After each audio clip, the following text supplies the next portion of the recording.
Hello guys, നമുക്കിന്നൊരു chicken biryani ഉണ്ടാക്കാം.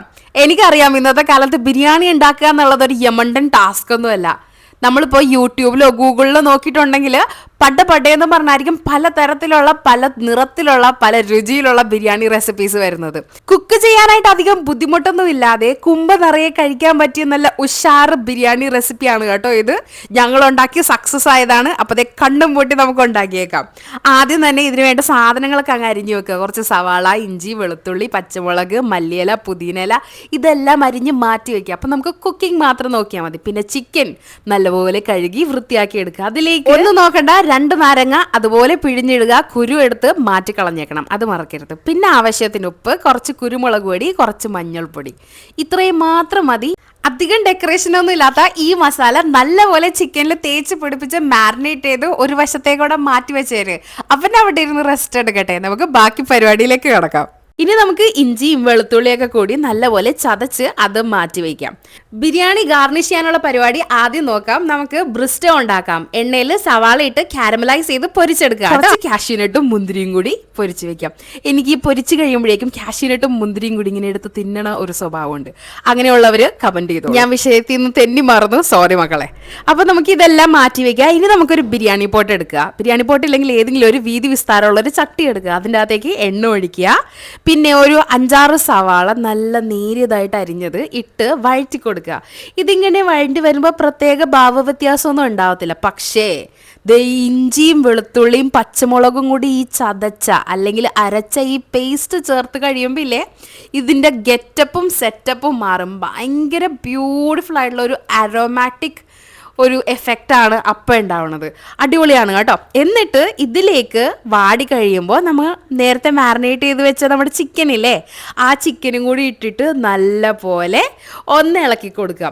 ഇനി ഇവനെ റെസ്റ്റ് ചെയ്യാനായിട്ട് അനുവദിക്കുക കേട്ടോ. ഇത് നല്ലപോലെ മൂടി കുറച്ച് നേരം അവിടെ ഇരുന്ന് വേകട്ടെ. അപ്പോൾ ഇതിൻ്റെ ഫ്ലേവറൊക്കെ ഇറങ്ങി ആ ഇഞ്ചിയും വെളുത്തുള്ളിയും പച്ചമുളകിൻ്റെയൊക്കെ ഫ്ലേവറൊക്കെ ഇതിലേക്ക് ചിക്കനിലേക്ക് പിടിച്ച് നല്ല സെറ്റായിട്ട് വരണം. അപ്പം നല്ലപോലെ ഇളക്കിയിട്ട് നമുക്ക് മൂടി വെച്ച് വേവിക്കാം. ഇത് ലോ ഫ്ലെയിമിൽ വേവിക്കുമ്പോൾ ഈ ചിക്കനിൽ നിന്ന് തന്നെ കുറച്ച് വെള്ളം വരും. പക്ഷെ നമുക്ക് കുറച്ച് ലൂസായിട്ട് ഗ്രേവിയുടെ പരുവത്തിലാണ് വേണ്ടത്. അതുകൊണ്ട് നമുക്ക് കുറച്ച് ചൂട് വെള്ളവും കൂടി ഇതിനകത്തേക്ക് ഒഴിച്ചു കൊടുക്കാം. എന്നിട്ട് ഒന്നും കൂടി മിക്സ് ചെയ്ത് നമുക്ക് അടച്ച് അത് അവിടെ ഒരു സൈഡിലേക്ക് വെച്ചേക്കാം. അത് ഇനി ഇരുന്ന് വേകട്ടെ. ആ സമയം കൊണ്ട് നമുക്ക് ചോറ് വേണ്ടേ ബിരിയാണിക്ക്. നമ്മളൊരു കുക്കർ ആട്ടോ എടുത്തേ. അതിനകത്തേക്ക് കുറച്ച് നെയ്യും കുറച്ച് സൺഫ്ലവർ ഓയിലും കൂടി ഒഴിച്ചു കൊടുത്തു. പിന്നെ നമ്മുടെ ഹോൾ സ്പൈസസ് അത് നല്ലപോലെ ഇട്ട് പയ്യെ ഒന്ന് മൂപ്പിച്ചെടുക്കുന്നു.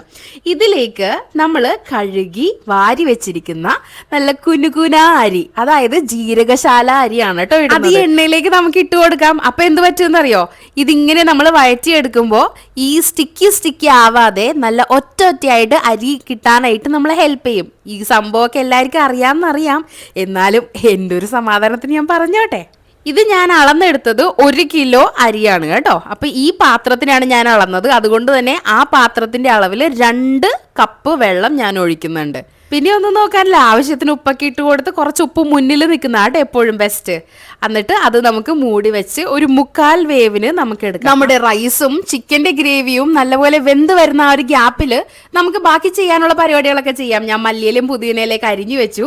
നമ്മുടെ ബിരിയാണി പോട്ട് തുറന്നപ്പോൾ ദേടാ ചിക്കനിൽ നിന്ന് വെള്ളമൊക്കെ വന്ന് നല്ല ലൂസ് ഗ്രേവി ആയിട്ടുണ്ട്. ഇതിലേക്ക് നമുക്ക് 3 വലിയ തക്കാളി, പിന്നെ ഒരു 1/2 കപ്പ് തൈര് കാണും. പിന്നെ ഇത് നമ്മുടെ കസ്കസാണ്.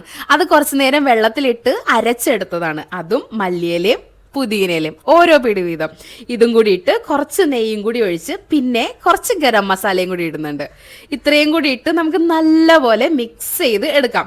ഇനി ഇത് നല്ലപോലെ മിക്സ് ചെയ്ത് പിന്നെയും നമ്മൾ അടച്ച് വെച്ച് വേവിക്കുകയാണ് കേട്ടോ ചെയ്യുന്നത്. ഇത് നല്ലപോലെ തിളച്ച് നമ്മൾ ഇട്ടിരിക്കുന്ന പുതിയ ഐറ്റംസ് എല്ലാം നല്ലപോലെ വെന്ത് വരണം. തിളച്ച് കഴിഞ്ഞാൽ നമുക്ക് ചെയ്യേണ്ടത് ഒരു പാത്രം എടുക്കുക, ഒരു കുഴിയുള്ള കയ്യിലെടുക്കുക. എന്നിട്ട് ഇതിൻ്റെ ഗ്രേവി ആരും അറിയാതെ കുറച്ചങ്ങ് മാറ്റി വെച്ചേക്കുക. കാരണം ഇവനെ കൊണ്ട് നമുക്ക് ആവശ്യമുണ്ട്.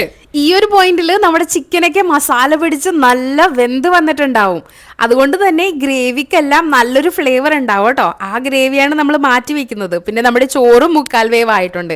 ഇനി നമ്മൾ ചെയ്യാൻ പോകുന്നതാണ് ബിരിയാണി ഉണ്ടാക്കുമ്പോൾ എല്ലാവർക്കും കണ്ടു നിൽക്കാനായിട്ട് ഏറ്റവും ഇഷ്ടമുള്ളൊരു പ്രോസസ്സ്. അപ്പോൾ ഇങ്ങനെ ദം ചെയ്യുമല്ലേ, നമ്മുടെ ചിക്കൻ്റെ മസാല ഓൾറെഡി ചട്ടിയിലുണ്ട്. അതിലേക്ക് 1/4 വേവായ ചോറ് ഘട്ടം ഘട്ടമായിട്ട് ഇട്ട് കൊടുക്കുകയാണ്. ഓരോ തവണ ബിരിയാണി ഇടുമ്പോഴും ഒരു കയ്യിൽ കൊണ്ട് നല്ലപോലെ അത് നിരത്തി കൊടുക്കാനായിട്ട് ശ്രദ്ധിക്കണം. ഇങ്ങനെ ചെയ്യുമ്പോൾ കൈ പൊള്ളാതെ സൂക്ഷിക്കണം.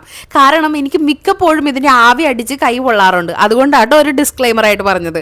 ഇതിൻ്റെ മീതെ നമുക്ക് നേരത്തെ നമ്മൾ ആരും കാണാതെ ഒളിപ്പിച്ച് വെച്ച ആ മസാലയില്ലേ, അതങ്ങ് ഇട്ട് കൊടുത്തേക്കാം. ഇങ്ങനെ ചെയ്യുമ്പോൾ ഒരു ഗുണം എന്താണെന്ന് വെച്ചാൽ മസാല ചോറിൻ്റെ താഴെ മാത്രമല്ല ഇടക്കും കൂടി ഇങ്ങനെ മസാല വരുന്നതുകൊണ്ട് നമ്മുടെ എൻറ്റയർ ബിരിയാണി റൈസിന് ഭയങ്കര ഫ്ലേവർ ആയിരിക്കും. അപ്പോൾ റൈസിൻ്റെ ഫ്ലേവർ എൻഹാൻസ് ചെയ്യാനായിട്ടാണ് നമ്മൾ ഈ ടിപ്പ് യൂസ് ചെയ്യുന്നത്. പിന്നെ കുറച്ച് ബ്രിസ്റ്റ, കാഷ്യൂനട്ട്, മുന്തിരി, പിന്നെ കയ്യിൽ കിട്ടുന്ന ആ പച്ചിലകളില്ലേ, മല്ലിയില, പുതിന ഇലയൊക്കെ, ഇതെല്ലാം ഇട്ട് കൊടുക്കുക. വേണമെങ്കിൽ കുറച്ച് നെയ്യ് ഒഴിച്ചു കൊടുത്തോ, ഒട്ടും കുറയ്ക്കേണ്ട. പിന്നെ ഈ ചെയ്ത പ്രോസസ്സ് എല്ലാം റിപ്പീറ്റ്. ബാക്കിയുള്ള ചോറും കൂടി ഇട്ട് കൊടുത്ത് അതിൻ്റെ മീതെ ബ്രിസ്റ്റ, കാഷ്യൂനട്ട്, മുന്തിരി, കുറച്ച് നെയ്യ്, ഇതെല്ലാം കൂടി നിരത്തി വെച്ച് മൂടിക്കഴിഞ്ഞാൽ സെറ്റ്. ഇത് അടച്ചു വെക്കുക. പണ്ടൊക്കെ ആണെങ്കിൽ നമ്മൾ മൈദയൊക്കെ കലക്കി ഒഴിക്കുമായിരുന്നു. കലക്കിയല്ല, അതിങ്ങനെ ഒരു മാവ് പോലെയൊക്കെ ഉണ്ടാക്കി അതിങ്ങനെ ചുറ്റും വെച്ച് ആവി കയറാതെ ഇരിക്കാനൊക്കെ നമ്മൾ പല പരിപാടിയും ചെയ്യുമായിരുന്നു. ഇപ്പോൾ എനിക്കൊന്ന് കുറച്ചും കൂടി സിമ്പിളാണ്. നല്ല പോലെ അടച്ചു വെക്കുക. അതിൻ്റെ മീതെ കുറച്ച് കനമുള്ള വല്ല അമ്മിക്കല്ലോ, ഇടികല്ലോ, അരകല്ലോ, ഒലക്കയോ എന്തെങ്കിലുമൊക്കെ എടുത്ത് വെക്കുക. ഇനി നമുക്ക് ചെയ്യേണ്ടത് ഇത് എപ്പോൾ ആവും, ഇതിന് എപ്പോൾ ആവി വരുമെന്ന് ഓർത്ത് ഇങ്ങനെ നോക്കിയിരിക്കുക. കുറച്ച് കഴിയുമ്പോഴേക്കും ഒരു മണം ചുറ്റും അങ്ങ് പരക്കാൻ തുടങ്ങും. ഒന്നും നോക്കാനില്ല മക്കളെ, അറ്റാക്ക്. തുറക്കുക, ഇളക്കുക, കഴിക്കുക. ഇതിങ്ങനെ മസാലയും ചോറും ചിക്കനൊക്കെ ആയിട്ട് ഇങ്ങനെ മിക്സ് ചെയ്തെടുക്കുമ്പോൾ ഇല്ലേ, നമ്മുടെ വീട് മൊത്തം ഒരു വാസന അങ്ങ് പരക്കും. എൻ്റെ മോനെ, ഏത് കൺട്രോളിൽ നിൽക്കുന്നവനെയും ഏത് ഡയറ്റ് ചെയ്തിരിക്കുന്നവനെയും പൊട്ടിക്കാൻ പറ്റിയ ഒരു സ്മെല്ലാണത്. അപ്പോൾ ഒന്നും നോക്കാനില്ല, ഒരു ലെഗ് പീസ് തന്നെ നോക്കിയെടുത്തോ. എനിക്കതാണ് ഇഷ്ടം, അതുകൊണ്ട് ഞാൻ ലെഗ് പീസ് തന്നെ നോക്കിയെടുത്തിട്ടുണ്ട്. ഇനി കുറച്ച് മിക്സ് ചെയ്ത മസാലയും ചോറും കൂടിയിട്ട് വിളമ്പിയെടുക്കുകയാണ്. നല്ലൊരു ബ്രൈറ്റ് അല്ലാത്ത എന്നാൽ നല്ല പ്ലെസൻ്റ് ആയിട്ടൊരു യെല്ലോ കളറായിരുന്നു കേട്ടോ. കഴിക്കാനാണെങ്കിലും നല്ല മൈൽഡായിട്ട് അധികം മട്ടിച്ച് പോകാതെ കഴിക്കാൻ പറ്റുന്ന ഒരു ബിരിയാണിയാണ്. ഇനി ഇതിൻ്റെ കൂടെ നമുക്ക് കുറച്ച് സാലഡും കുറച്ച് അച്ചാറൊക്കെ കൂടിയിട്ടല്ലേ കഴിക്കുന്നത്, അങ്ങനെയല്ലേ അതിൻ്റെ ഒരു രീതി. ഞങ്ങൾ തൈരിടാത്തൊരു സാലഡായിട്ട് ഉണ്ടാക്കിയത്. കുറച്ച് സവാളയും ക്യാരറ്റും പച്ചമുളകൊക്കെ കൂടി ഇട്ട് ഉപ്പും ആവശ്യത്തിനിട്ട് കുറച്ച് വിനാഗിരിയാണ് ഒഴിച്ചിട്ടുള്ളത്. എന്നിട്ട് നല്ലപോലെ മിക്സ് ചെയ്ത് കുറച്ച് നേരം അവിടെ മാറ്റി വെച്ചേക്ക്. ഈ സാലഡും കൂടി കൂട്ടി കഴിക്കുമ്പോൾ അയ്യവ അടിപൊളിയാണ്. അപ്പോൾ അത്രയൊക്കെ ഉള്ളൂ. ഞാൻ പോയി കഴിക്കട്ടെ. വായിൽ വെള്ളം ഇറക്കി നിൽക്കാതെ പോയി ബിരിയാണി ഉണ്ടാക്കി പിള്ളേരെ. അപ്പോൾ ശരി, മിണ്ടി പറഞ്ഞിരിക്കാനായിട്ട് അടുത്ത ദിവസം വരാം. Bye from Tesu talks. ചുമ്മാ വീഡിയോ മാത്രം കണ്ടിരിക്കാതെ ലൈക്കും ഷെയറും കമൻറ്റൊക്കെ അങ്ങോട്ട് ചെയ്യ്, പോരട്ടെ ഇങ്ങോട്ട്.